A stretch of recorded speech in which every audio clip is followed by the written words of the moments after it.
Você está despedida. As palavras cortaram o ar da cobertura como uma sentença de morte. Ricardo Tavares, empresário de sucesso com fortuna construída em tecnologia, apontava o dedo trêmulo para Joana Ribeiro, sua empregada doméstica de 5 anos. Eu confiei em você durante todo esse tempo. 5 anos, Dr. Ricardo. Eu juro pela minha vida, eu nunca, não quero ouvir. Saia da minha casa agora, antes que eu chame a polícia. Mas o que ninguém esperava estava prestes a acontecer. Não pode mandar ela embora. A voz estridente de Laura, apenas 3 anos e meio, ecoou pelo corredor. A menina apareceu correndo, os pezinhos descalços batendo no mármore frio, segurando algo contra o peito com tanta força que os dedos estavam brancos. O que estava naquele papel mudaria tudo para sempre. A história começou numa quinta-feira comum de março. Joana chegou pontualmente às 6h45 da manhã, como fazia religiosamente havia 5 anos completos. Seu uniforme azul marinho estava impecável, passado na noite anterior, enquanto assistia novela na sala minúscula do apartamento que dividia com a mãe idosa na Zona Norte. O cheiro de sabão de coco e determinação a acompanhava sempre, uma marca registrada que ela carregava com dignidade silenciosa. Ricardo já estava trancado no escritório quando ela entrou pelo elevador de serviço, como sempre acontecia. O som da voz dele atravessava a porta pesada de mogno, aquele tom de autoridade que ela conhecia bem depois de 5 anos. Ele gritava números para alguém do outro lado da linha, falando sobre ações, investimentos, fusões, palavras que Joana mal compreendia, mas que sabia que significavam muito dinheiro. Bom dia, tia Jo. A vozinha doce de Laura surgiu do quarto decorado todo em tons pastel. A menina desceu as escadas correndo, ainda de camisola cor-de-rosa, os cabelos castanhos formando um emaranhado adorável que precisava de escova urgente. Bom dia, minha princesinha linda. Hoje tem escolinha. Vamos tomar café bem gostoso e arrumar você toda bonita. Joana já abria os braços antes mesmo de terminar a frase, e Laura se jogou neles como sempre fazia, como se aquele abraço fosse o primeiro do dia, o mais importante, o que definia como seria o resto da manhã. Você vai buscar eu hoje na escola? A menina perguntou com aqueles olhos esperançosos que Joana nunca conseguia resistir. Vou sim, meu amor, logo depois que eu terminar de limpar a casa. A rotina era essa há anos, uma rotina que Ricardo nunca questionou porque simplesmente não prestava atenção suficiente. Ele pagava R$ 8.000 por mês para Gabriela, a babá com certificações internacionais, que chegava às 9 em ponto e saía às 17 em ponto, sem exceções. Mas era Joana, que recebia R$ 2.800 e uma cesta básica, quem acordava Laura todos os dias, preparava o café da manhã que a criança realmente comia, escovava aqueles cabelos rebeldes, escolhia a roupinha do dia. Era Joana quem conhecia cada detalhe da rotina, cada preferência, cada medo da menina. Doutor, Ricardo, o senhor vai trabalhar até tarde hoje de novo? Laura perguntou enquanto mordiscava uma torrada com geleia de morango, mais interessada em observar as formigas no jardim através da vidraça do que em comer de fato. Acho que sim, filhota. Mas a tia Jo fica com você, não fica? Ele nem levantou os olhos do celular. Sempre fica.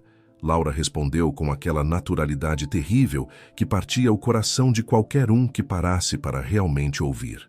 Parecia que a ausência do pai era tão normal, tão esperada que nem valia a pena questionar. Às 10h15 da manhã, enquanto Joana passava pano nos móveis da sala de estar, que tinham vista para toda a cidade, Beatriz Nogueira desceu as escadas com seus saltos repicando no piso de forma calculada. A governanta-chefe, há 2 anos e meio, comandava toda a equipe de funcionários da cobertura com pulso de ferro. Cabelos tingidos de loiro platinado presos num coque tão apertado que puxava a pele do rosto, uniforme engomado até doer, e um olhar que sempre parecia estar medindo, avaliando, julgando. Joana, o doutor Ricardo quer o escritório impecável antes das 2. Tem reunião importante com investidores americanos. Já vou começar por lá agora mesmo, dona Beatriz. Joana desligou o aspirador e começou a enrolar o fio. Beatriz ficou parada ali, observando.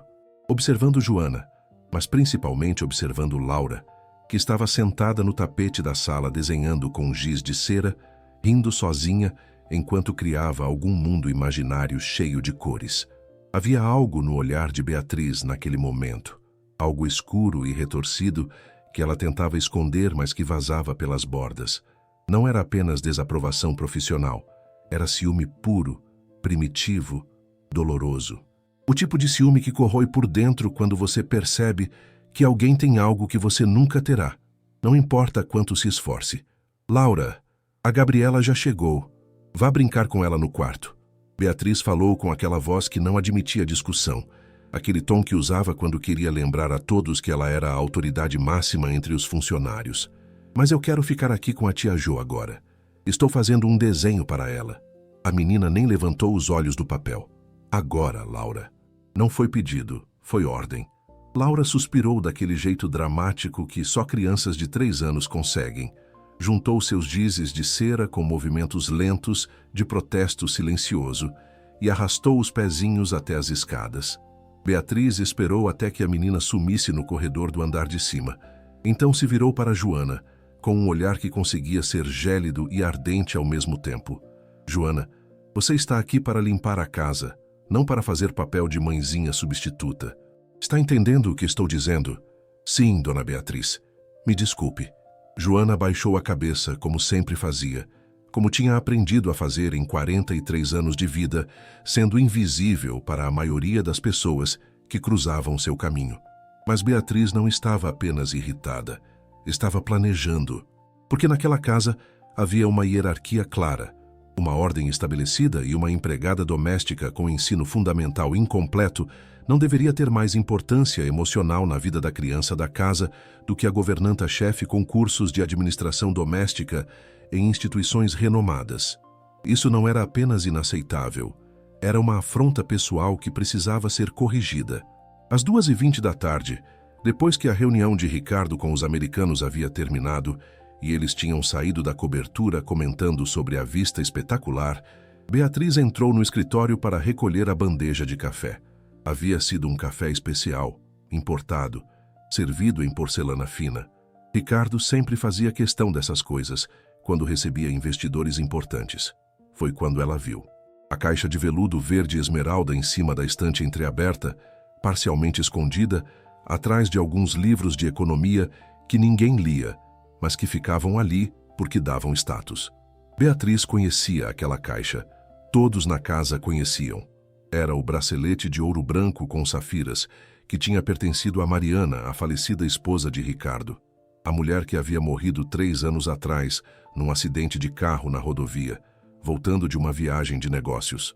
A mulher que Laura mal se lembrava, mas cuja fotografia ainda decorava metade dos cômodos da casa. Um sorriso se formou lentamente nos lábios de Beatriz. Não era um sorriso de alegria.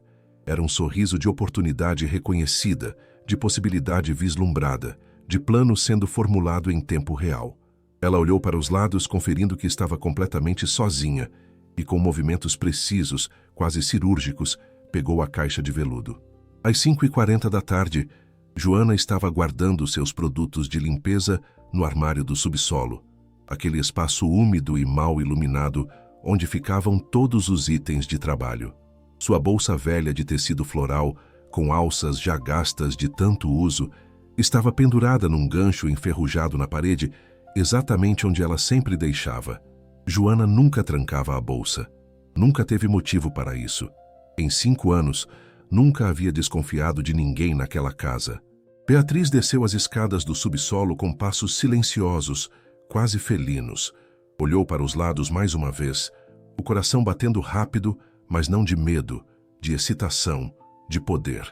Com movimentos calculados, ela abriu a bolsa de Joana e deslizou a caixinha de veludo bem no fundo, entre uma carteira surrada, um batom barato e um caderninho onde Joana anotava listas de compras. Perfeito. Absolutamente perfeito.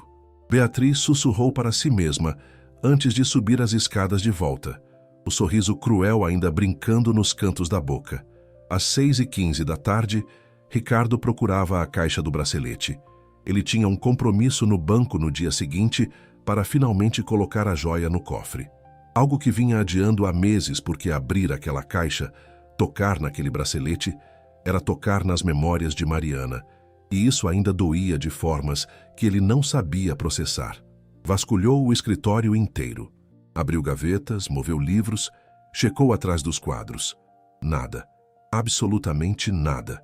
O pânico começou como uma sensação pequena, um desconforto no estômago, e foi crescendo, se expandindo, tomando conta do peito.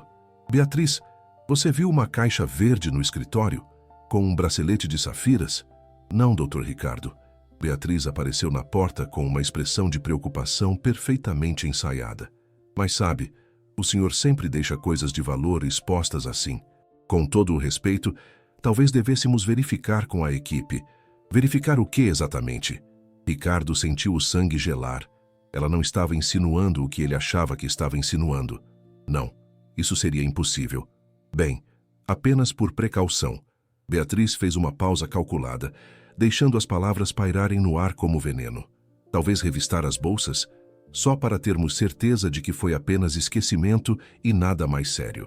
Ricardo olhou para ela, realmente olhou, e viu algo em seus olhos que deveria ter reconhecido como alarme, mas que sua mente estressada e apavorada interpretou como preocupação legítima. Está bem, mas tenho certeza de que isso é só um mal-entendido. Claro, Dr. Ricardo, tenho certeza também, mas é sempre melhor prevenir. Quando abriram a bolsa de Joana, com ela presente e pálida como um fantasma ao lado, a caixinha de veludo estava ali. Bem ali, no meio de seus pertences mais íntimos, como uma acusação silenciosa. E foi aí que Ricardo explodiu de uma forma que Joana nunca tinha visto em 5 anos. Isso não pode estar acontecendo. Joana olhava para a caixinha de veludo como se fosse uma cobra prestes a dar o bote. Suas mãos tremiam tão violentamente que ela precisou segurar na mesa para não cair de joelhos ali mesmo. Doutor. Ricardo, eu juro pela memória da minha falecida filha, eu nunca encostaria nas coisas da Dona Mariana. Nunca faria isso com o senhor. Então me explica, Joana. A voz de Ricardo estava diferente, gelada, distante. Aquele tom que ele usava nas salas de reunião quando estava prestes a encerrar uma parceria, quando estava prestes a destruir alguém profissionalmente. Me explica como isso apareceu na sua bolsa. Eu não sei. Joana sentia as lágrimas queimando.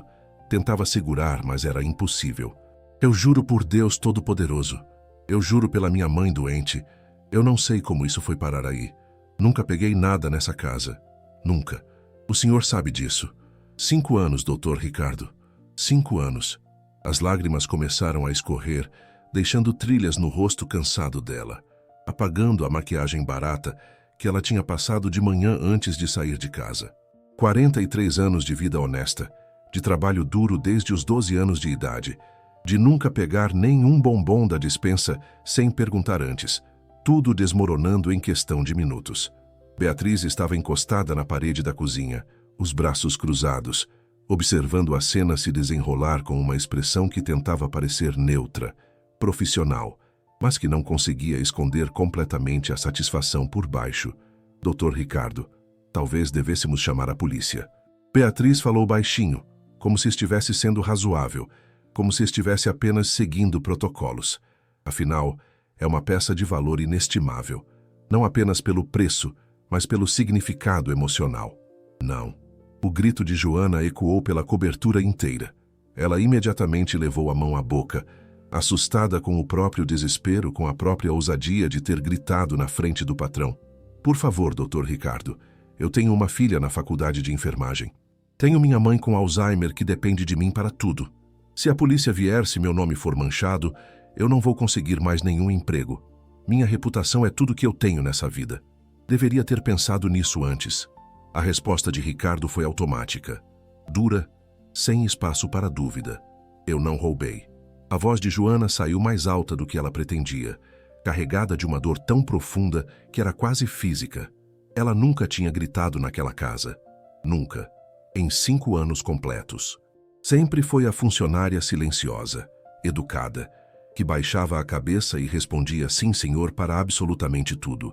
Ricardo deu um passo para trás, genuinamente surpreso com a reação. Por uma fração de segundo, apenas uma fração, algo nele hesitou. Algo nele reconheceu que aquela reação não era de alguém culpado. Era de alguém desesperado, de alguém sendo destruído injustamente. Mas então seus olhos caíram novamente na caixinha de veludo verde e todas as memórias de Mariana voltaram como uma avalanche. Aquele bracelete tinha sido o presente de aniversário de casamento, o último que ele tinha dado a ela antes do acidente. Era tudo que restava fisicamente do amor que eles tinham compartilhado. Você tem 5 minutos para sair da minha casa, Joana. Se estiver aqui depois disso, eu ligo para a polícia e faço um boletim de ocorrência formal. Está entendendo o que estou dizendo? Dr. Ricardo, o senhor não pode fazer isso comigo, por favor. 5 minutos. Joana sentiu as pernas falharem. O mundo começou a girar, as bordas da visão escurecendo. 5 anos acordando às 4:30 da manhã para pegar 2 ônibus lotados e chegar pontualmente. 5 anos limpando cada canto daquela cobertura, cuidando de cada detalhe como se fosse sua própria casa. 5 anos amando aquela menina como se fosse sua própria neta. Posso pelo menos me despedir da Laura? A pergunta saiu como um sussurro quebrado. Não. Ricardo virou as costas, não conseguindo mais olhar para ela, as mãos tremendo não apenas de raiva, mas de algo mais, algo que ele não queria nomear. Você não chega perto da minha filha nunca mais. Entendeu? Nunca mais. Beatriz, certifique-se de que ela saia imediatamente e não leve nada além da própria bolsa. Sim, Dr. Ricardo. Beatriz deu um passo em direção a Joana e não havia nada de gentil em seus movimentos. Era a postura de alguém que acabara de ganhar uma batalha, de alguém que acabara de eliminar uma ameaça. Vamos, Joana. O Dr. Ricardo foi muito claro. Joana pegou sua bolsa com as mãos, ainda tremendo incontrolavelmente. As lágrimas embaçavam completamente sua visão agora. Ela olhou uma última vez para a escadaria de mármore que levava ao andar de cima, para o corredor, onde ficava o quarto de Laura, esperando, rezando desesperadamente para que a menina aparecesse, para que pudesse ao menos dizer adeus, explicar que não estava abandonando ela, que estava sendo forçada a ir embora. Mas Laura estava lá em cima no quarto brincando com Gabriela, a babacara que mal prestava atenção nela, completamente alheia ao fato de que a pessoa que mais amava no mundo estava sendo expulsa da casa. Vamos logo, Joana. Não faça isso mais difícil do que já é. Beatriz praticamente a empurrou em direção à porta de serviço, aquela porta por onde Joana entrava todos os dias há 5 anos, aquela porta que agora seria a última coisa que veria daquela casa. Foi quando o grito de Ricardo cortou o ar como uma lâmina. Você está despedida. As palavras eram uma sentença final, definitiva, sem possibilidade de apelo. Joana sentiu as pernas finalmente cederem. Segurou-se no batente da porta de serviço com as últimas forças que tinha, a visão completamente escura nas bordas agora. Tudo que ela tinha construído, toda a dignidade que tinha mantido ao longo de décadas de trabalho duro, destruído em minutos por algo que ela não tinha feito. Ricardo estava de costas para ela agora, as mãos apoiadas pesadamente na bancada da cozinha, a cabeça baixa. Ele não queria ver o rosto dela, não queria ver as lágrimas, porque se visse, talvez duvidasse. E ele não podia se permitir duvidar. A evidência estava ali, clara e inegável dentro da bolsa dela. Beatriz já tinha a mão na maçaneta da porta de serviço, prestes a literalmente empurrar Joana para fora, quando aconteceu. Não, não, papai. A voz de Laura atravessou a cobertura inteira, aguda, desesperada, carregando uma angústia que não deveria existir em uma criança tão pequena. Você não pode mandar a tia Jo embora. Não pode. Todo mundo congelou instantaneamente. Ricardo virou a cabeça tão bruscamente que sentiu uma fisgada no pescoço. Beatriz parou com a mão ainda na maçaneta, os dedos apertando o metal com tanta força que os nós dos dedos ficaram brancos. Joana soluçou alto, um som que era metade alívio e metade desespero renovado. Laura apareceu no topo da escadaria principal. O rostinho redondo estava vermelho de tanto chorar, manchado de lágrimas recentes e outras que ainda escorriam. Os cabelos castanhos estavam bagunçados como se ela tivesse passado as mãos nervosamente várias vezes. Ela ainda usava o vestidinho amarelo com flores brancas que Joana tinha escolhido para ela naquela manhã. Aquele que a menina disse que era seu favorito, porque as flores pareciam margaridas de verdade. E nas mãozinhas pequenas, seguras contra o peito com tanta força que o papel estava todo amassado, estava uma folha. Laura, eu mandei você ficar no quarto. A voz de Ricardo tentou soar firme, autoritária, mas havia uma rachadura ali, algo quebrando por baixo da superfície. Você não pode fazer isso. A menina começou a descer as escadas, tropeçando nos próprios pés na pressa, e Joana deu um passo instintivo para a frente, pronta para amparar caso ela caísse, mesmo estando no meio de ser expulsa, mesmo estando no meio de ter sua vida destruída. A tia Jo é boa. Ela nunca fez nada de errado, nunca. Laura chegou ao pé da escada e correu direto para Joana, jogando-se contra as pernas dela e abraçando com toda a força que seus bracinhos magros conseguiam reunir. Eu amo a tia Jo mais que tudo. Você não pode mandar ela embora, não pode. Ricardo sentiu algo se contrair dolorosamente no peito, algo que ele não sentia há muito tempo. Ver a filha naquele estado de desespero era como levar um soco direto no estômago, tirava o ar dos pulmões. Mas o que viria a seguir, o que estava naquele papel amassado que Laura segurava, ia transformar esse desconforto em algo muito, muito pior. Laura, solta a tia Jo agora. Ricardo tentou soar firme, mas a voz saiu mais fraca, mais hesitante do que ele queria. Não vou soltar. Se ela for embora, eu vou junto com ela.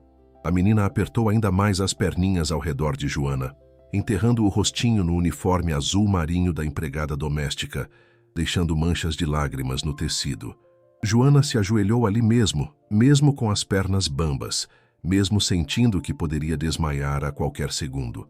Segurou o rostinho de Laura entre as mãos calejadas, mãos que tinham limpado aquela casa por 5 anos, mãos que tinham cuidado daquela criança com mais amor do que muitas mães biológicas conseguem demonstrar. Princesinha, escuta a tia. Você precisa ficar aqui com seu papai. Ele te ama muito, muito mesmo. Mas eu quero você. Os soluços de Laura eram de partir qualquer coração que ainda tivesse alguma humanidade.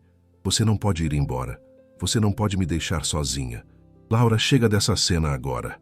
Ricardo deu um passo à frente, mas parou imediatamente quando viu a filha recuar, se encolher, como se tivesse medo dele. Medo. Sua própria filha estava demonstrando medo dele. Amor, o papai não está brigando com você. A voz dele ficou mais suave, tentando alcançá-la através do medo. Mas a tia Jo precisa ir embora. É complicado. Você não vai entender agora. Por quê? Laura se virou para ele, os olhos inchados, mas desafiadores.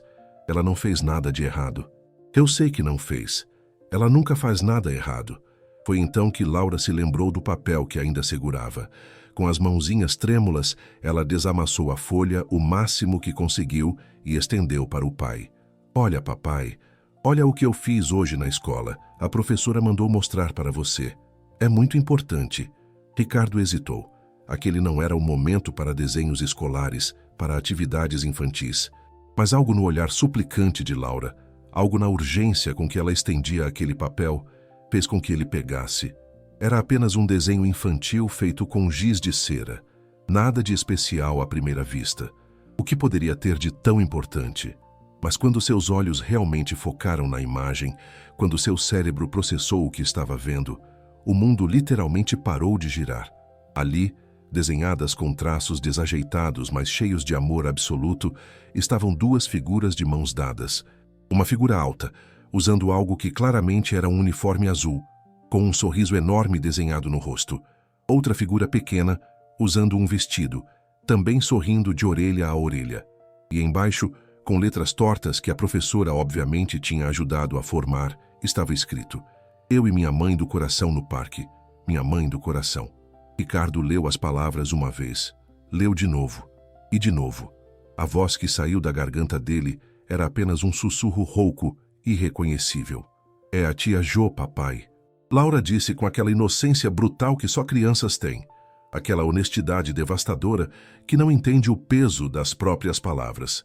Ela é minha mãe do coração. Mas e o papai? Ricardo virou o papel de todos os lados, procurando desesperadamente. Cadê o papai aqui no desenho, Laura?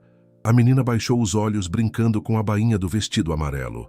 Quando respondeu, a sinceridade na voz foi como uma faca atravessando o coração de Ricardo. Você nunca está, papai. O silêncio que se seguiu foi absolutamente ensurdecedor. Beatriz desviou o olhar, claramente desconfortável. Joana tampou a boca com a mão para não chorar mais alto do que já estava chorando. E Ricardo simplesmente ficou ali, segurando aquele papel, sentindo cada palavra da filha queimar como ácido nas entranhas. Como assim eu nunca estou? A pergunta saiu automática, defensiva. Eu moro aqui, Laura. Estou aqui todos os dias, mas você só fica no escritório. A menina falou sem nenhum rancor, apenas constatando um fato óbvio. Ou viajando ou dormindo. Você nunca brinca comigo de verdade, nunca me leva no parque, nunca lê história antes de dormir. Ricardo abriu a boca para protestar, para dizer que isso não era verdade, mas as palavras morreram antes de sair. Porque era verdade. Era absolutamente verdade. A tia Jo que faz tudo isso, Laura continuou. E cada palavra era uma acusação não intencional, mas devastadora. Ela que me leva no parque todo sábado. Ela que brinca de boneca comigo. Ela que faz meu lanche do jeito que eu gosto. Ela que canta as músicas que eu peço. Ela que fica comigo quando eu tenho pesadelo. Ricardo olhou para Joana. Realmente olhou para ela pela primeira vez em 5 anos. Não a empregada doméstica invisível que passava pano no chão. Não a funcionária que ele pagava e esquecia. Mas a mulher que tinha criado sua filha enquanto ele fingia que trabalhar 16 horas por dia era ser bom pai. Foi então que ele notou algo que não tinha visto antes. Um envelope pequeno, transparente, grudado com fita adesiva no verso do desenho. Com mãos que tremiam visivelmente agora, ele arrancou o envelope e o abriu. Dentro havia um bilhete, manuscrito em letra caprichada de professora. Senhor Ricardo Tavares, preciso urgentemente conversar com o senhor sobre Laura. Na atividade de hoje, pedi que as crianças desenhassem minha família. Todas as crianças desenharam pai, mãe, irmãos, avós. Laura desenhou apenas ela e a pessoa que chama de tia Jo. Quando perguntei sobre o papai, ela disse, e cito textualmente, ele mora lá, mas não fica. Isso tem se repetido em outras atividades ao longo do semestre. Por favor, precisamos conversar com urgência. Atenciosamente, professora Helena Andrade. As letras começaram a borrar na frente dos olhos de Ricardo. Ele piscou várias vezes, mas não eram as letras que estavam borrando. Eram seus próprios olhos enchendo de lágrimas que ele não derramava há 3 anos, desde o funeral de Mariana. Mora lá, mas não fica. Ele leu de novo, e de novo, como se repetir as palavras pudesse fazê-las significar outra coisa. Qualquer outra coisa que não aquela verdade brutal. Papai, você tá bravo comigo? A vozinha de Laura estava pequena agora, assustada. Não, filha. O papai não está bravo com você. A voz de Ricardo saiu rouca, quebrada. Ele se ajoelhou ali mesmo no chão da cozinha, ficando na altura dela. Quando você começou a chamar a tia Jo de mãe do coração? Laura pensou por um momento, o dedinho no queixo. Não sei. Acho que sempre foi assim. Desde que eu me lembro, ela tá aqui. Ela cuida de mim de verdade. E na escola, quando a professora pergunta sobre sua família, o que você fala? Laura ficou em silêncio por um momento, como se soubesse que a resposta ia magoar, mas não pudesse mentir. Eu falo da tia Jo. Falo que você é importante, que você trabalha muito, mas ela parou procurando as palavras certas. Você não tá aqui de verdade, papai. Você tá, mas não tá. Cada palavra era um tijolo sendo colocado no muro que Ricardo tinha construído entre ele e a filha sem perceber. Um muro feito de reuniões importantes, viagens de negócios, ligações que não podiam esperar, e-mails que precisavam ser respondidos imediatamente. Antes de continuar, me conta nos comentários. Você já percebeu que estava perdendo momentos importantes da vida de quem você ama por causa do trabalho? Já teve que escolher entre estar presente ou estar bem-sucedido? E se essa história está tocando em algo dentro de você, deixa seu like, porque o que vem a seguir vai te fazer repensar muita coisa sobre o que realmente importa na vida. Mas havia algo mais naquele envelope. Ricardo viu outro papel dobrado no fundo. Ele o puxou com dedos trêmulos e o desdobrou. Era uma lista detalhada manuscrita pela mesma professora Helena, com data de 3 semanas atrás. O título no topo dizia: Momentos importantes mencionados por Laura. Responsável presente. Ricardo começou a ler em voz alta, sem nem perceber que estava fazendo isso, sua voz ficando progressivamente mais quebrada a cada linha.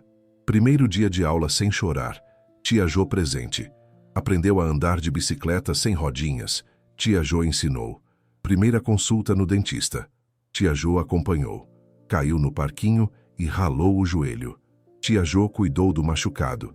Pesadelos noturnos recorrentes. Tia Jo acalmou todas as vezes. Apresentação do Dia das Mães na escola. Tia Jo compareceu. Cada linha era uma punhalada.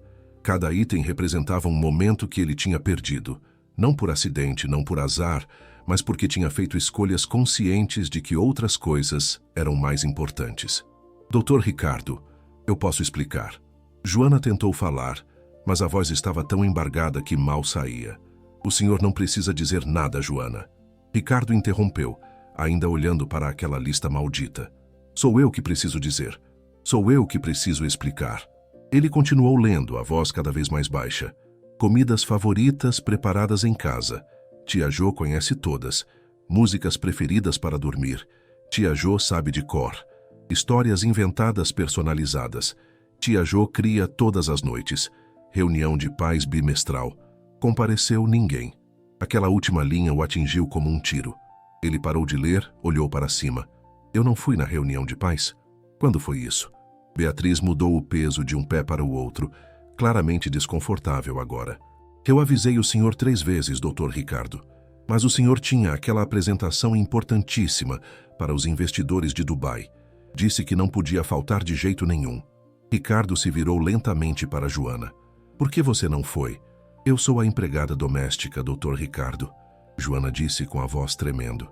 Não achei que fosse meu lugar ir numa reunião de pais. A Gabriela ia, mas ela desmarcou no último minuto algum compromisso pessoal urgente. A professora esperou 40 minutos.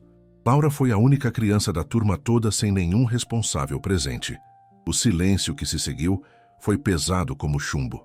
Ricardo olhou para a filha, aquela menininha de 3 anos e meio que estava aprendendo tão cedo que não era prioridade para o único pai que tinha.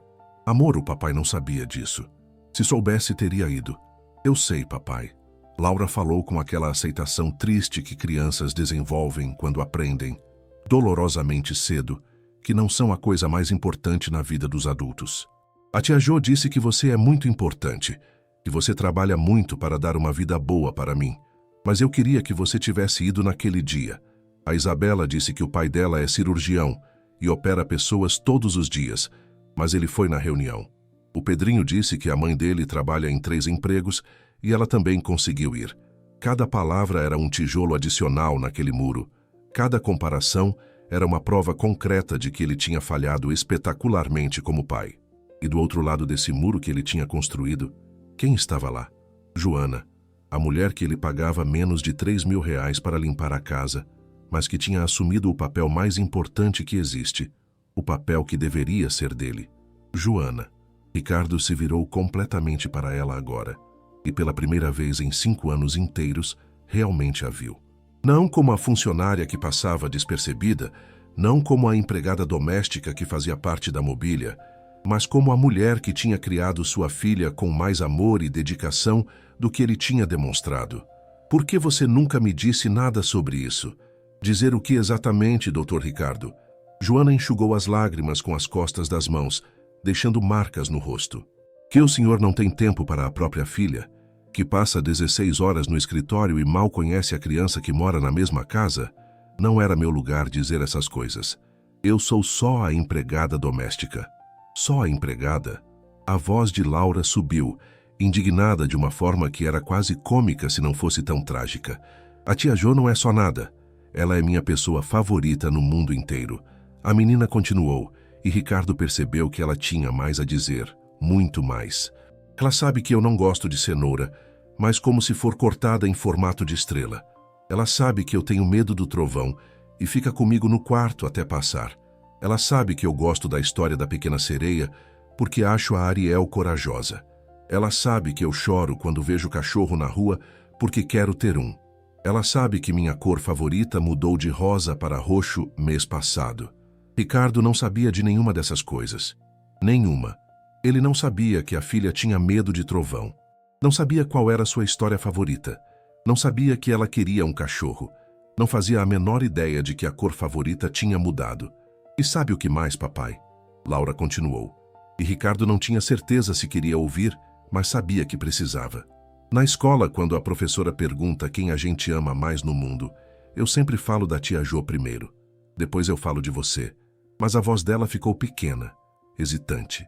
Mas você é tipo aquele super-herói que só aparece quando tem problema muito grande. A tia Jo tá aqui todo santo dia. Beatriz pigarreou, claramente querendo sair daquela situação desconfortável. Doutor Ricardo, talvez devêssemos encerrar isso aqui. A Joana precisa ir e a situação já está muito cala-a-boca, Beatriz. Ricardo falou sem tirar os olhos de Joana, e todo mundo na cozinha pulou com a rispidez. Só fica quieta por 1 minuto. Ele olhou de novo para aquela lista maldita na mão, para todos aqueles momentos que ele tinha perdido. Tantas primeiras vezes, tantos momentos importantes, e ele não estava em nenhum, 0. Mas Joana estava em absolutamente todos. A mulher que ele acabara de demitir, a mulher que acabara de acusar de roubo, a mulher que estava prestes a expulsar de casa sem referências, era a pessoa que amava sua filha mais do que ele demonstrava amar, mais do que ele sabia amar. Você ensinou minha filha a andar de bicicleta. Não foi uma pergunta. Foi uma constatação dolorosa, um reconhecimento tardio demais. Sim, doutor Ricardo. No Parque das Águas, naquele sábado que chovia de manhã, mas abriu à tarde. Ela caiu 11 vezes antes de conseguir pedalar sozinha, mas não desistiu. É uma menina determinada, e eu não estava lá. O senhor estava em Brasília naquela negociação com o governo sobre o projeto de tecnologia educacional. Vinícius nem lembrava direito daquela viagem, mas lembrava perfeitamente do contrato que fechou. 5 milhões de reais. Na época, achou que era o dia mais importante do mês. Agora percebia que tinha trocado esse dia pela memória de ver a filha aprendendo a andar de bicicleta, pela fotografia mental de seu sorriso, quando conseguiu pela primeira vez, pelo abraço orgulhoso que ela teria dado nele. Papai.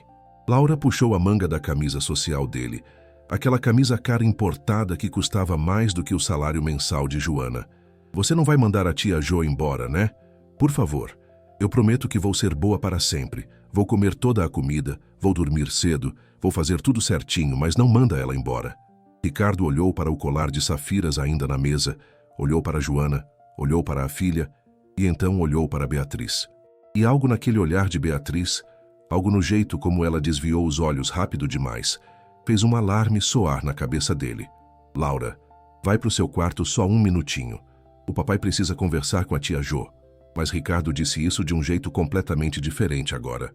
Sua voz estava suave, quase gentil. E ninguém vai embora ainda, tá bom, princesa? Eu prometo.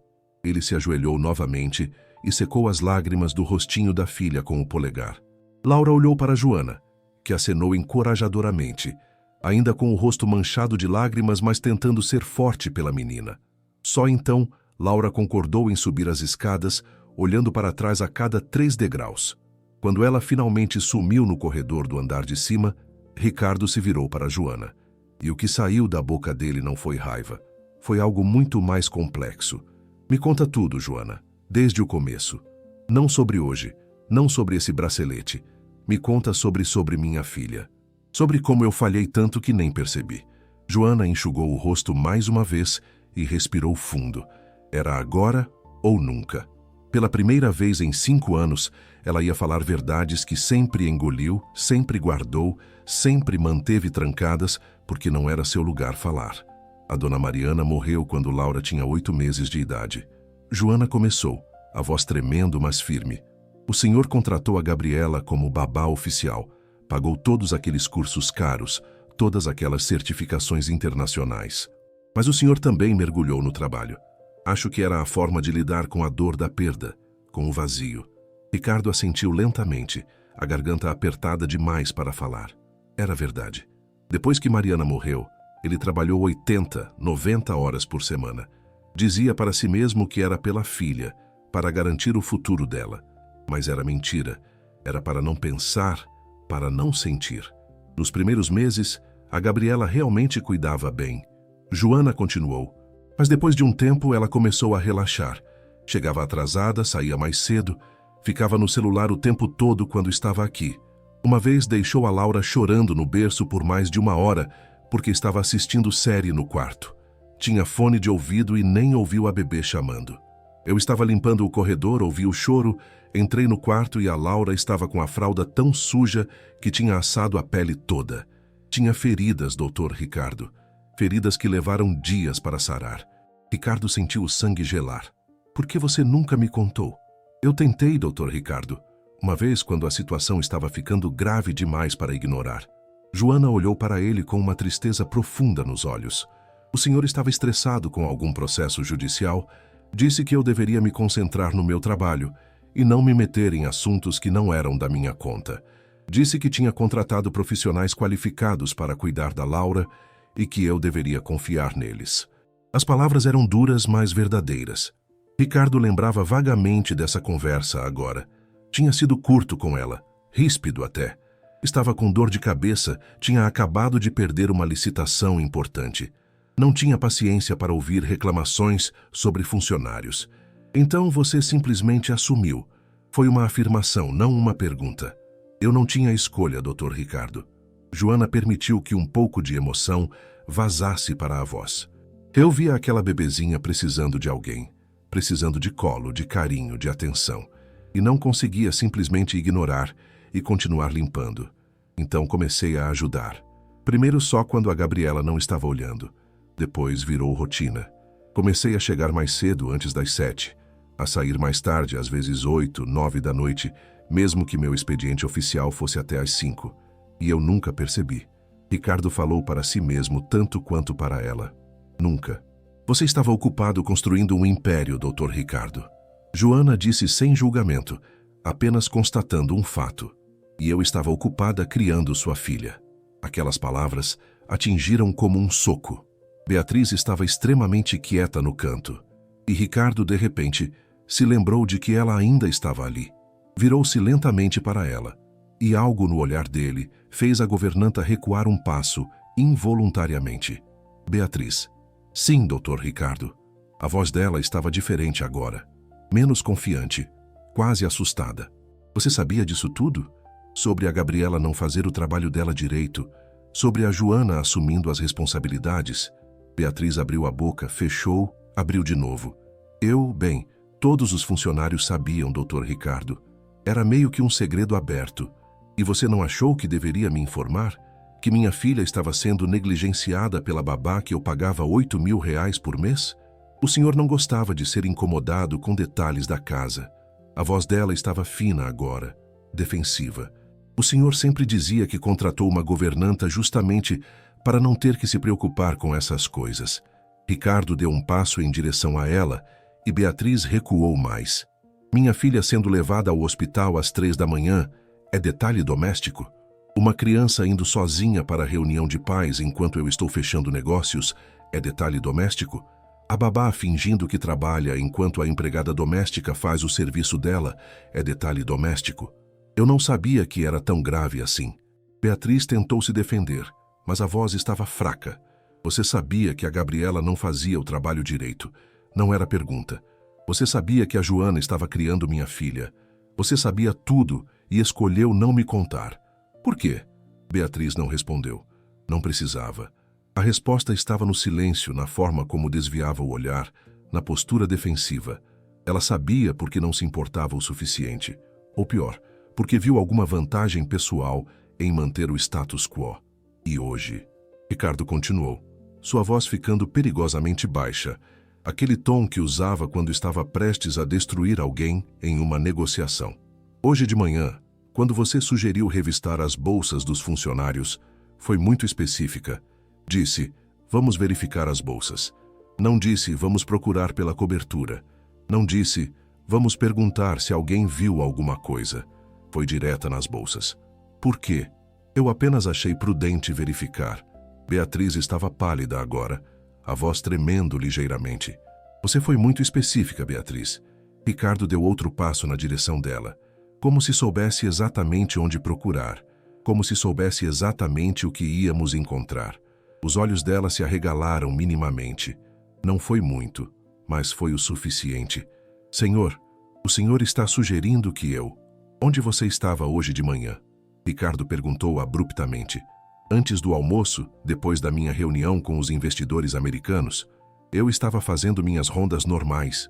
Beatriz tentou soar profissional, controlada, supervisionando o trabalho da equipe. Você passou pelo meu escritório. Não era uma pergunta. Foi quando ainda estava em reunião. Entrou dizendo que era urgente. Eu pensei que tivesse acontecido alguma emergência, mas você só pegou a bandeja de café que eu nem tinha tocado ainda e saiu. Por que fez isso? Eu vi que a reunião estava terminando e quis ser eficiente. Mentira. A voz de Joana cortou o ar, surpreendendo a todos. Ela tinha ficado quieta até agora, processando tudo, mas algo tinha clicado na cabeça dela. Eu estava na cozinha a manhã inteira, Dona Beatriz, preparando o almoço especial que o Dr. Ricardo pediu para os americanos. A senhora não apareceu na cozinha até quase meio-dia. Beatriz ficou ainda mais pálida, se é que isso era possível. As câmeras de segurança. Ricardo disse de repente, como se tivesse tido uma revelação. Tem câmeras em toda a cobertura. No meu escritório, nos corredores, no subsolo. Senhor Ricardo, eu não acho que seja necessário verificar. Tem câmeras, Beatriz. Ricardo estava quase gritando agora, e eu vou revisar cada segundo da gravação de hoje, de ontem, da semana inteira se for preciso. Isso é absurdo. Beatriz tentou soar indignada, mas a voz estava alta demais, desesperada demais. O senhor está me acusando sem nenhuma prova real, apenas porque ela cuspiu a palavra, apontando para Joana. Essa empregada doméstica inventou uma história para se salvar.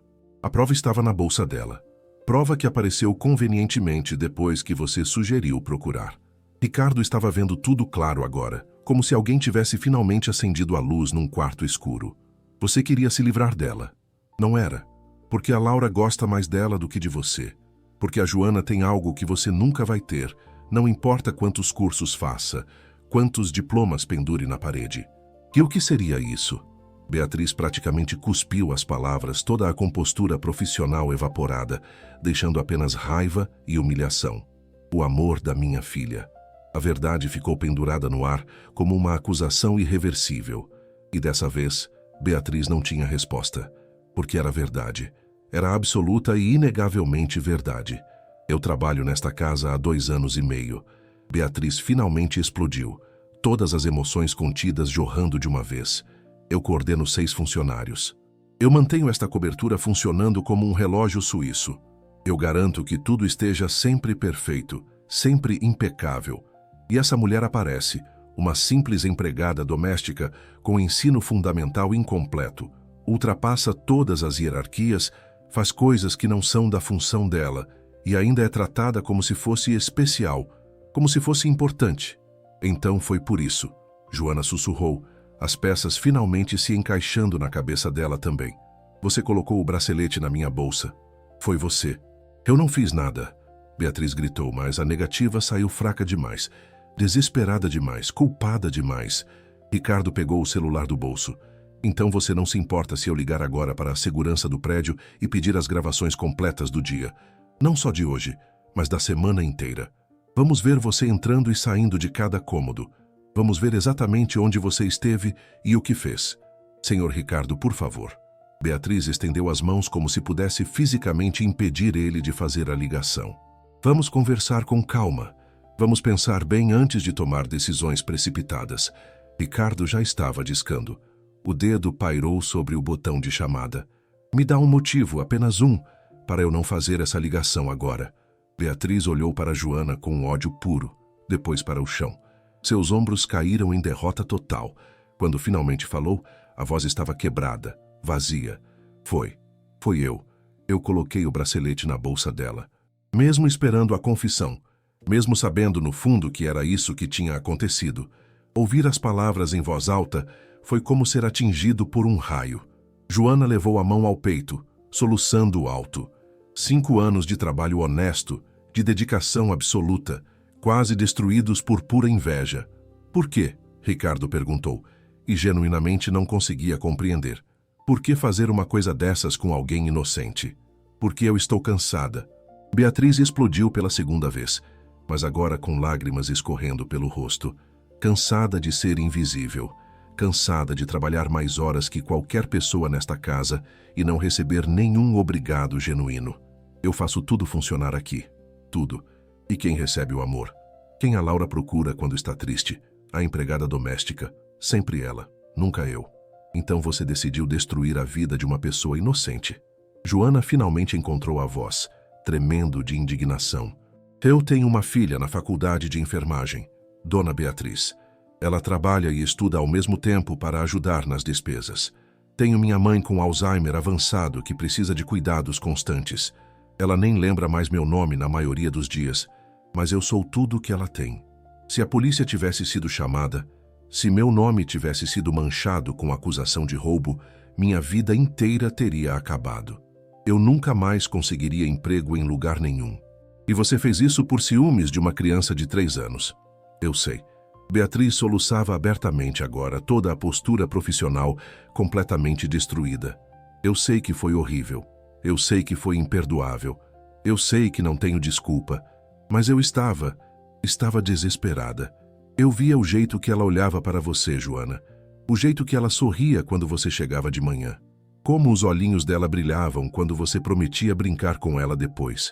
E comigo ela é apenas educada, apenas tolerante, como se eu fosse só mais uma funcionária, uma estranha na própria casa onde trabalho.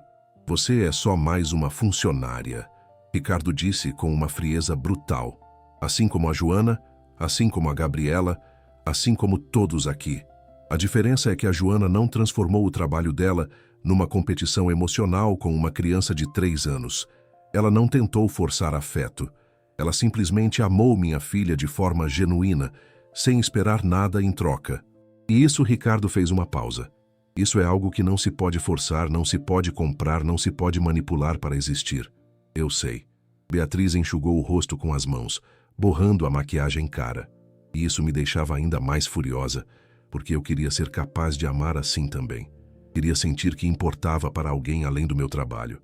Mas a verdade é que eu não sei fazer isso. Não sei ser genuína assim. Tudo em mim é calculado, profissional, distante.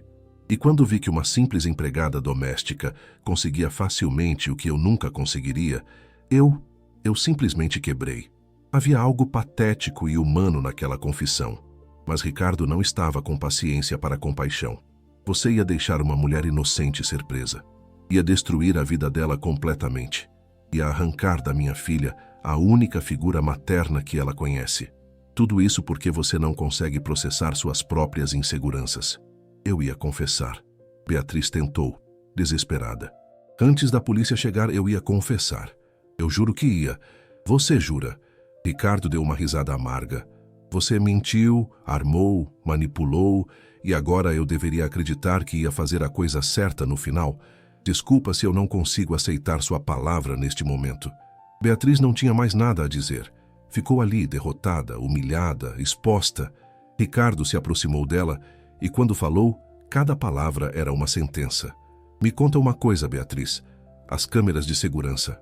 Você sabia que elas gravam tudo, não sabia? Beatriz ficou ainda mais pálida, se isso era possível. Eu pensei que o senhor nunca fosse revisar. Nos 2 anos que trabalho aqui, nunca vi o senhor olhar uma gravação sequer. Mas eu vou olhar agora, Ricardo garantiu. E vou ver você entrando no meu escritório, pegando o bracelete, descendo para o subsolo, colocando na bolsa da Joana.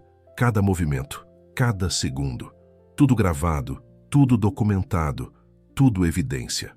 Senhor Ricardo, por favor, eu imploro. Você manchou a reputação de uma funcionária exemplar.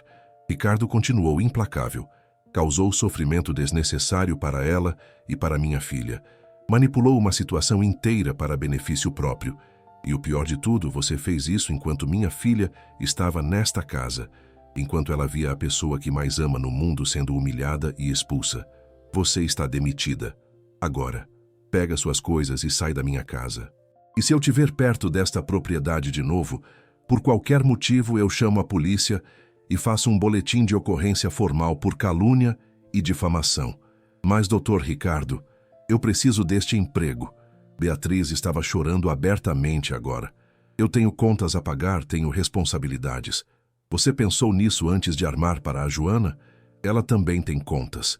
Ela também tem responsabilidades. Mas você não pensou 2 vezes antes de tentar destruí-la, pensou? A resposta era evidente no silêncio. Beatriz tinha feito tudo sem pensar nas consequências para Joana. sem se importar com o que aconteceria com ela, pensando apenas em si mesma, em sua própria dor, em seu próprio ciúme. E Beatriz? Ricardo chamou quando ela já estava se virando para sair, derrotada. Sim, senhor. Eu vou revisar todas as gravações de segurança. Não só de hoje, mas de todos os meses que você trabalhou aqui. Se eu descobrir que você fez qualquer outra coisa, qualquer outra manipulação, qualquer outro esquema, eu não vou só te demitir. Eu vou processar. Entendeu? Beatriz assentiu, sem forças para mais nada. Subiu as escadas para pegar seus pertences, os saltos que antes repicavam com confiança, agora apenas arrastando pesadamente. O silêncio que ficou depois que ela saiu foi denso, pesado. Joana ainda tremia, processando tudo que tinha acabado de acontecer. Em questão de minutos, tinha ido de estar prestes a ser expulsa e ter a vida destruída para ser vingada e ver a verdadeira culpada ser exposta. Ricardo se virou para ela e, pela primeira vez, ela viu algo diferente em seus olhos. Não era o olhar distante do patrão. Era algo mais humano, mais vulnerável. Joana. Ele começou, mas a voz falhou. Como pedir desculpas por algo assim? Como consertar 5 anos de negligência, 5 anos de não ver o que estava bem na frente dos olhos? O senhor não precisa dizer nada, Dr. Ricardo. Joana sussurrou, ainda segurando aquele caderninho com as anotações sobre Laura. Eu entendo. O senhor confiou na pessoa que estava no cargo de confiança. É natural. Não, não é natural. E definitivamente não é desculpa. Ricardo deu um passo em direção a ela. Eu te acusei de roubo sem nem questionar. Sem nem perguntar sua versão. 5 anos, Joana. 5 anos de você sendo uma funcionária impecável, de nunca dar um único motivo para desconfiança, e eu joguei tudo fora em 5 minutos porque Beatriz manipulou a situação. O senhor estava com raiva, Dr. Ricardo. O bracelete era da Dona Mariana. Eu entendo que as emoções estavam à flor da pele, e mesmo assim não justifica. Ricardo insistiu, a voz carregada de arrependimento genuíno. Não justifica o jeito que eu te tratei. Não justifica as coisas que eu disse. Não justifica que eu ia te expulsar da casa sem nem te dar chance de se explicar. Você sempre foi exemplar comigo e eu retribuí com humilhação e acusações falsas. Ele fez uma pausa, respirou fundo. E o pior nem foi isso, Joana. O pior é que você esteve criando minha filha esse tempo todo e eu nem percebi. Ou pior ainda, eu percebi e escolhi ignorar porque era conveniente. As palavras eram cruas, honestas, dolorosas. Cleusa, você ganha quanto por mês? R$ 2.800, Dr. Ricardo. E uma cesta básica. 2.800. Ricardo repetiu, e a vergonha em sua voz era palpável. Eu pago mais para o jardineiro que vem 2 vezes por semana. Eu pago quase o triplo para a Gabriela que mal olha para minha filha. E você que criou Laura, que a ama, que é basicamente a mãe que ela não tem, você recebe R$ 2.800. Eu nunca reclamei do salário, Dr. Ricardo. Eu sei que você nunca reclamou. E de alguma forma isso torna tudo ainda pior, porque significa que você não fez isso pelo dinheiro. Você fez porque realmente se importa com ela. Joana não conseguiu segurar mais. Começou a chorar de novo. Mas dessa vez era um choro diferente. Não era mais desespero. Não era mais medo. Era alívio misturado com 5 anos de emoções guardadas finalmente sendo liberadas. Eu perdi uma filha há 16 anos, Dr. Ricardo. Ela finalmente disse, a voz embargada. Meningite. Tinha 9 anos de idade. Depois disso, tentei ter outros filhos, mas não consegui. Os médicos disseram que não seria mais possível. Eu fiz as pazes com isso, aprendi a viver com a dor. Mas quando comecei a trabalhar aqui, quando vi a Laura pela primeira vez, tão pequena, tão precisada de alguém, ela tinha 9 meses, mesma idade que minha Júlia tinha quando dei à luz, foi como se meu coração encontrasse um propósito de novo. Ricardo sentiu as pernas fraquejarem. Ele não sabia. 5 anos trabalhando na casa dele, e ele não sabia absolutamente nada sobre a vida real daquela mulher. Não sabia que ela tinha perdido uma filha. Não sabia da dor que ela carregava. Não sabia de nada, porque nunca perguntou, nunca se importou o suficiente para perguntar. Joana, eu não sabia. Eu não precisa dizer nada, Dr. Ricardo. Joana enxugou o rosto com a manga do uniforme. Eu sei que passei dos limites. Sei que uma empregada doméstica não deveria fazer o que eu fiz. Não deveria assumir responsabilidades que não eram minhas. Não deveria criar vínculos tão fortes com a criança da casa. Mas eu olhei para aquela bebê precisando de colo, precisando de carinho, de atenção, e eu simplesmente não consegui me afastar. Quando ela teve aquela febre alta há 1 ano, lembra? Joana continuou. A Gabriela tinha ido embora às 5, como sempre. O senhor estava em Curitiba numa feira de tecnologia. Eu ia embora também, meu horário tinha acabado. Mas quando passei pelo quarto dela para me despedir, vi que ela estava muito quente. Peguei ela no colo e ela estava em brasa, Dr. Ricardo. 40 graus de febre. Eu liguei para a Gabriela. Ela não atendeu. Liguei para o senhor, foi direto para a caixa postal, estava em reunião importante. Não podia ser interrompado. Então eu fiz a única coisa que podia fazer. Peguei a Laura e levei para o hospital. Que febre! Ricardo estava perdido. Quando foi isso? Há 1 ano. Abril do ano passado. A Gabriela te ligou no dia seguinte de manhã dizendo que estava tudo sob controle, que tinha sido só um resfriado leve. Não mencionou o hospital porque não queria que o senhor soubesse que não estava aqui quando aconteceu, que foi eu quem cuidou de tudo. Cada revelação era uma bomba explodindo. Ricardo pagava R$ 8.000 por mês para a Gabriela. E era Joana, recebendo menos de 3.000, quem levava a filha dele para o hospital no meio da noite. Fiquei acordada a noite inteira. Joana continuou. As memórias claramente ainda vívidas. A febre não baixava com dipirona. Os médicos ficaram preocupados. Fizeram exames de sangue, raio-x do pulmão, tudo. Só cedeu de madrugada, quase 4 da manhã. Quando finalmente consegui trazer ela de volta para casa, o sol já estava nascendo. Ela dormiu o dia todo. A Gabriela chegou às 9 da manhã, viu a Laura dormindo e simplesmente assumiu todo o crédito quando ligou para o senhor. Eu não sabia de nada disso. Ricardo estava em choque. Nada. Como eu não sabia? Porque você estava ocupado construindo um império, Dr. Ricardo. Joana disse sem julgamento, apenas constatando um fato. E está tudo bem. Eu não estou dizendo isso para te fazer sentir culpado. Estou dizendo porque você precisa entender que eu não fiz essas coisas esperando reconhecimento ou pagamento extra. Eu fiz porque aquela menininha precisava de alguém. E eu tinha um buraco no coração do formato exato dela. Ricardo não conseguia mais ficar em pé. Sentou-se pesadamente numa das cadeiras da cozinha, a cabeça nas mãos. 5 anos. 5 anos sendo um péssimo pai e nem percebendo. 5 anos terceirizando o amor que deveria dar pessoalmente. 5 anos pagando pessoas para fazerem seu trabalho enquanto fingia que estava sendo bom pai por dar uma vida confortável financeiramente. Me mostra, ele disse de repente, levantando a cabeça. Me mostra tudo. Tudo que você faz por ela que eu não sei. Tudo que eu perdi.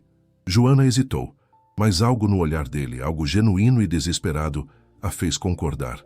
Ela foi até o armário embaixo da escada do subsolo e puxou uma caixa de sapatos velha, daquelas de tênis barato. Quando abriu, Ricardo viu que estava cheia de memórias. Papéis, desenhos, fotografias tiradas com celular velho e impressas em papel comum. Esse aqui é o primeiro desenho que ela fez sozinha, sem nenhuma ajuda. Joana pegou um papel com rabiscos coloridos que mal formavam figuras reconhecíveis. Tem 4 meses. Ela disse que era eu e ela no parque, embaixo da árvore grande. Eu guardei. Ricardo pegou o desenho com mãos trêmulas.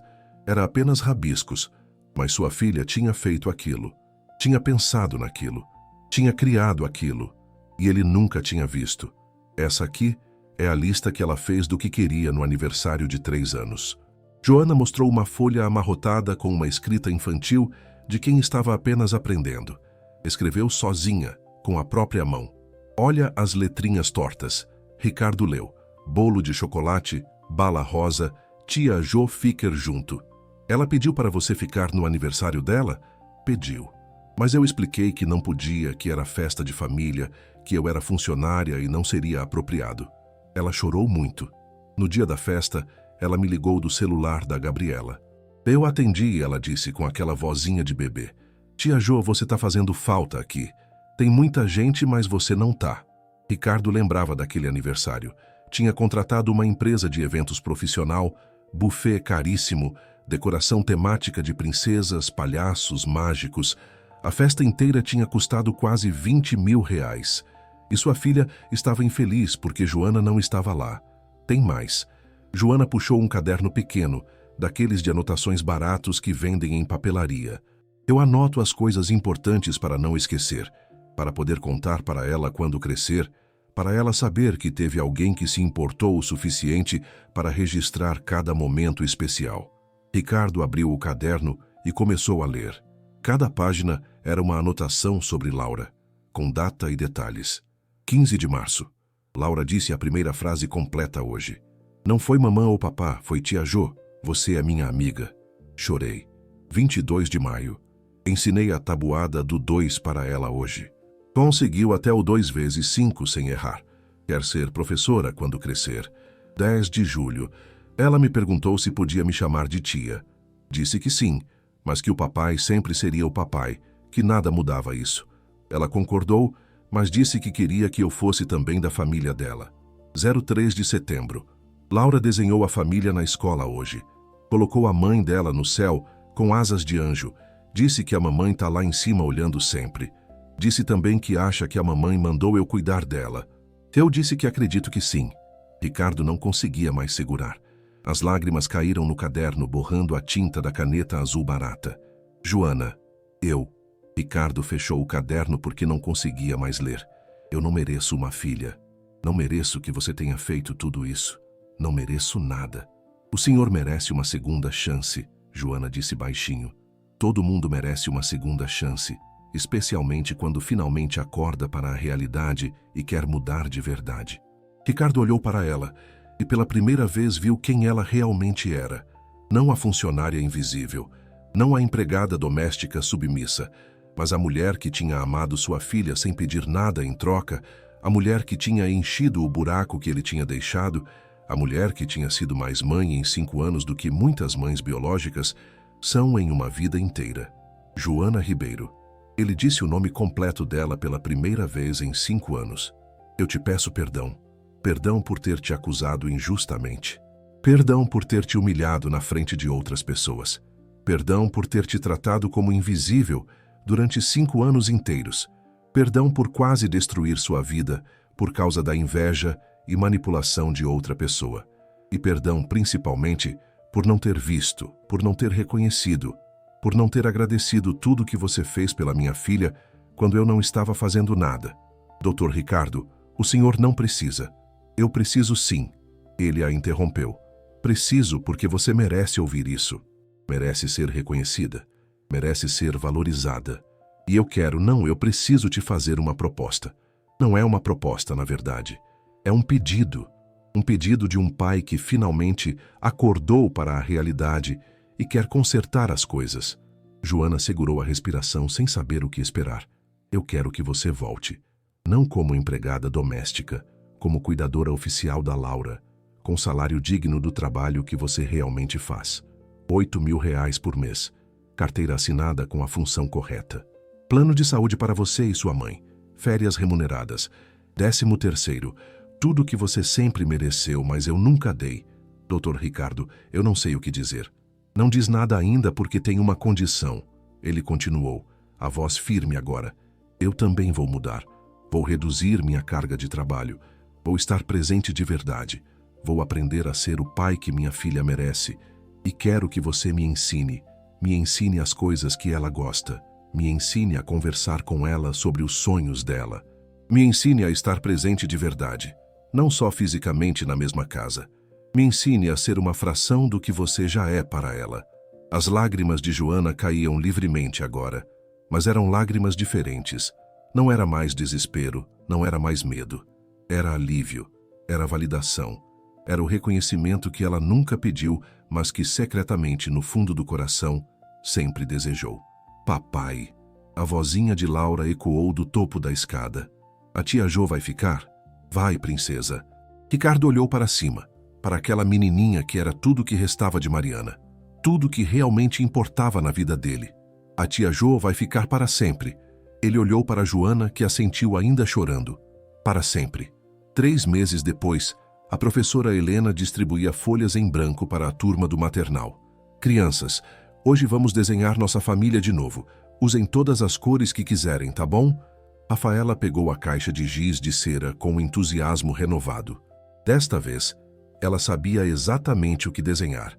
E não ia faltar absolutamente ninguém no desenho. Enquanto isso, na cobertura dos Tavares, as coisas estavam completamente diferentes.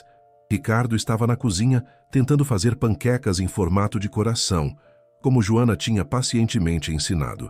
Elas estavam saindo mais como manchas informes, mas ele estava tentando, e isso era o que importava. Doutor Ricardo, deixa que eu termino.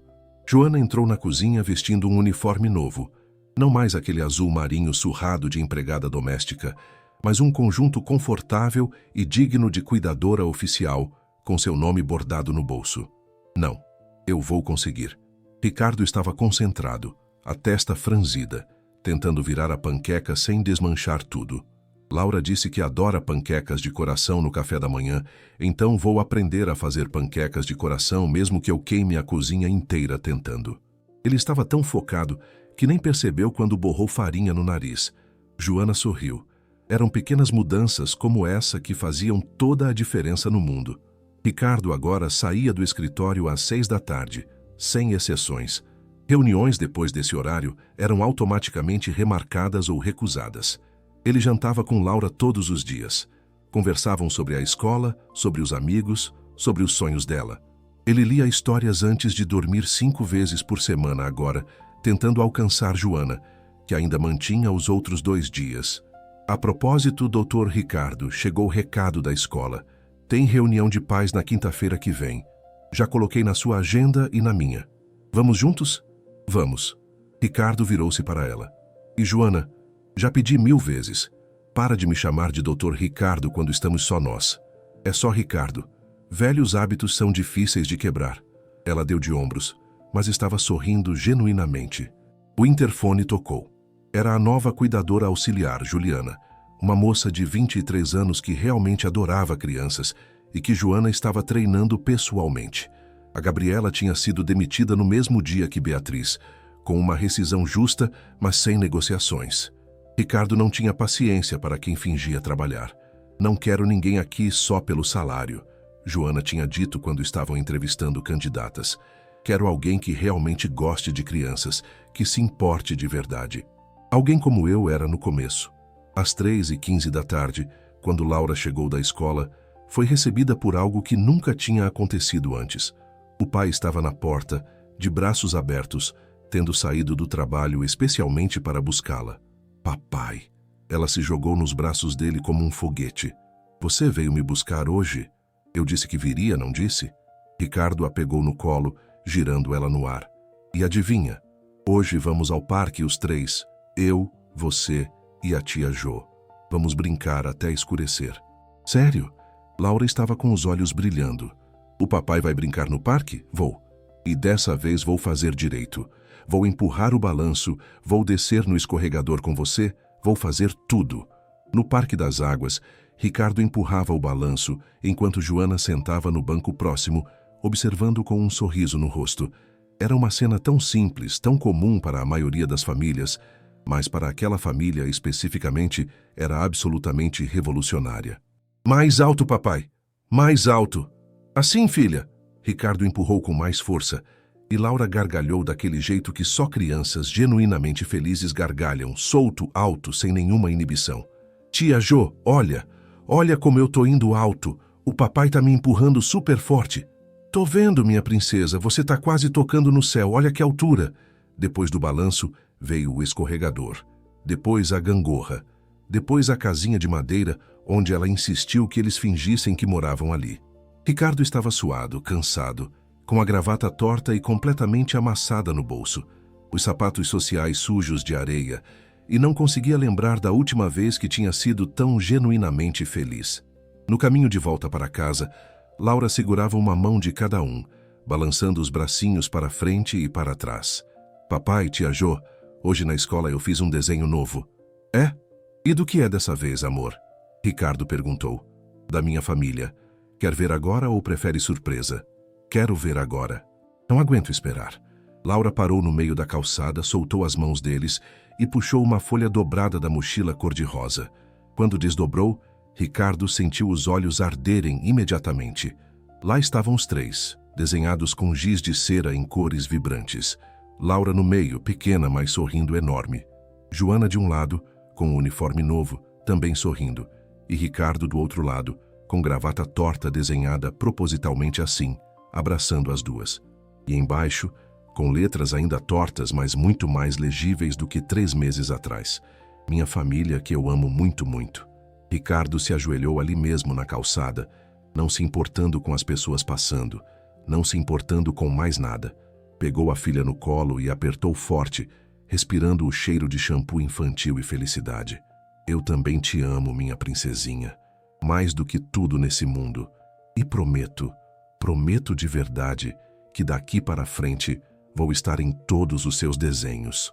Porque ele tinha aprendido, da forma mais dolorosa possível, que sucesso profissional sem presença é apenas uma casa vazia de amor, que dinheiro compra conforto, mas não compra momentos, e que às vezes quem salva uma família, quem realmente mantém ela unida, não é quem tem o maior salário ou o cargo mais importante, é quem tem o maior coração.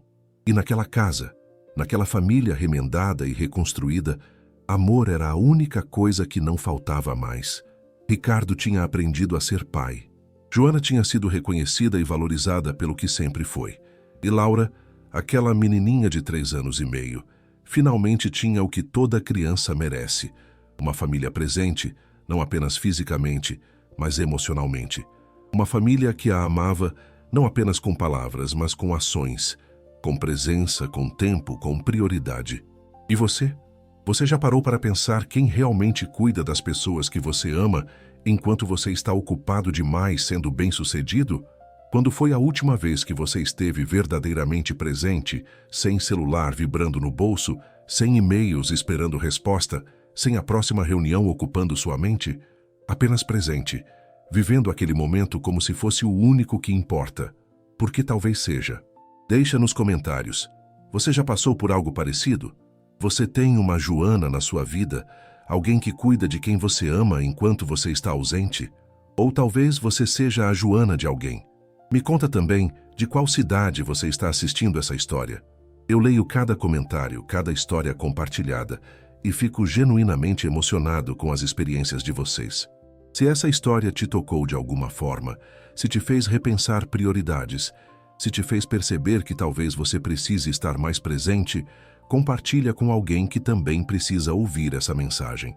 Se inscreve no canal para mais histórias que te fazem refletir sobre o que realmente importa na vida, sobre valores que o dinheiro não compra, sobre amor que não se terceiriza. A gente se encontra na próxima história.